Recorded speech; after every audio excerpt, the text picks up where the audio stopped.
climate change, you're a threat. So this is it, HQ, or headquarters for those who don't know. We polled kids across Canada and asked them to rank election issues in order of priority. 74% ranked climate change as the issue most important to them. Let the kids vote! Let the kids vote! Let the kids vote! Let the kids vote! They are the future. They deserve a say. Kids are not here to kid around. Let the kids vote. Let the kids vote. Let the kids vote. Let the kids vote. Let kids vote. Future decide. Let the kids vote.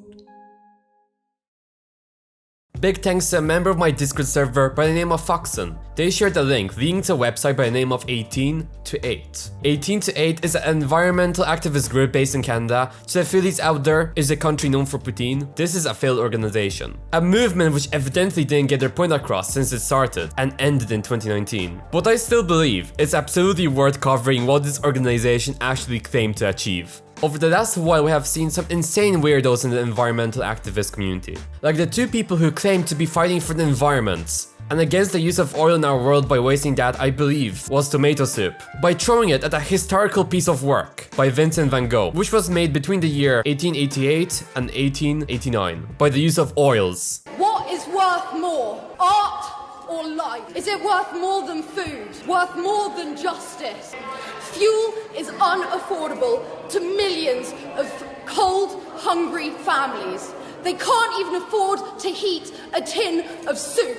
And this was supposed to be activism against climate change. Great job, I bet you got a bunch of people supporting you. Now going back to the movement created by the organization by the name of 18 to 8, which I absolutely don't believe how dumb somebody has to be to believe something like this could ever work out. The movement was to bring down the voting age in Canada from 18 all the way down to 8.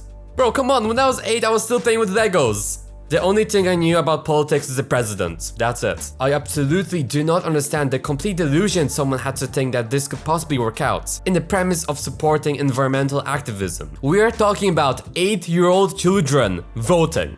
According to this website, we would see a complete swing in all regions of Canada, which would result in the most environmental friendly party to win. There aren't any buts or ifs. It claimed this would be the result of allowing little children as young as 8 to be able to vote. You think kids voting is crazy? Doing nothing is crazier. I don't believe that's the case. You're allowing kids who do not have an understanding of how the world works to vote. We are a group of Canadian kids who want to tackle climate change in the voting booth. We're the future of this planet, and we're not going to just sit back and watch as it gets destroyed, while grown-ups are worried about grown-up things like gas prices and political popularity contests. We're passionate about protecting the natural world, our home, and we're willing to prioritize a livable climate over all of the other issues. In the federal election this October 21st, this was back in 2019, of course this failed, for the love of the planet, let us vote. To absolutely no surprise to any sane person out there, this movement failed. Miserably. You see, a lot of the movement against climate change doesn't make any sense. For example, Greta Thunberg, for some reason she's the one, which is the most popular person, and I believe she's completely delusional. A few years ago she was talking about completely stopping all carbon emissions.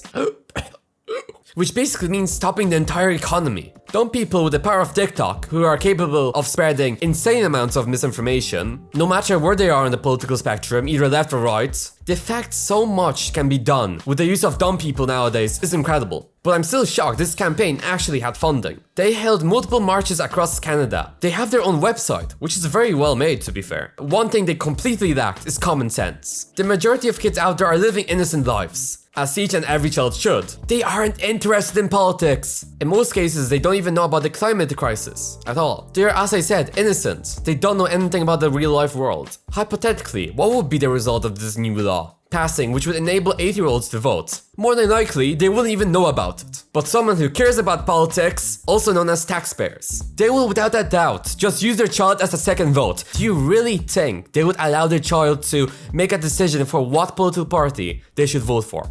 Absolutely not. They would use their child as nothing but a second vote, or even multiple votes depending on the size of the family. And let's be honest here, do you think 8-year-olds really care about climate change? I'm going to agree, some may deeply care about climate change, but in the majority of cases, children are used as an amplifier to spread a political agenda. This entire organization was created by adults, not by kids. with the initial aim to use kids to spread a political message. Let's read some more things they have up on their website. 18 to 18 is a group of kids who have had it with grown-ups not voting for positive change. You mean a group of kids organized by a bunch of buttered adults who don't think the government is following their agenda. We're not going to sit back and watch while our future goes down the drain. That's why we're lobbying to lower the voting age from 18 to 8 to make sure climate change is on top of the ballot and voters' minds. This federal election in October, we're mobilized, we're motivated and full of sugar, and we're willing to use any tool at our disposal, from picketing to pitching tantrums. This is a blatantly written statement by a grown adult who thought by adding picketing or throwing tantrums to refer to the kids who are supposed to vote for comedic relief, which I don't think was powerful at all. Like, do people really want to see people capable of voting consisting of people who start screeching? I mean, that's somewhat the case already. Like, people nowadays just think they can organize a protest, that's the way to do things,